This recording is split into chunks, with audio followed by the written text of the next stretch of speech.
আর একটা ইন্টারেস্টিং প্রশ্ন যে ধনতেরাস, এখন বর্তমানে ধনতেরাস মানে বহু লোক দেখি ঝাঁটা কিনে নিয়ে বাড়ি যাচ্ছে।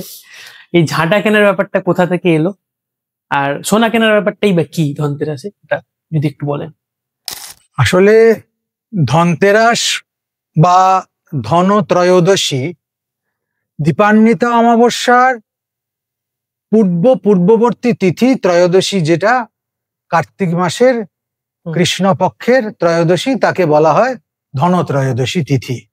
বাঙালির একটা উপচে পড়ে নিয়ে আসা উৎসব। আচ্ছা, বাঙালি এরকম বহু উৎসব উপচে পড়ে পড়ে বিভিন্ন জায়গা থেকে নিয়ে এসেছে।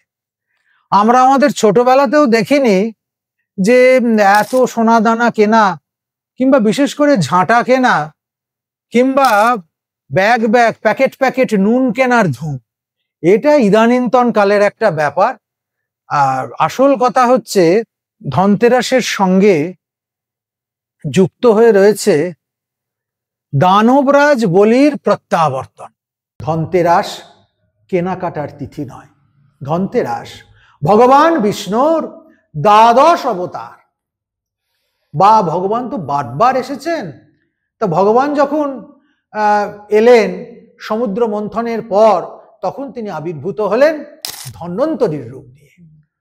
এই ধন্বন্তরীর আবির্ভাব জয়ন্তী হচ্ছে ধনতেরাস।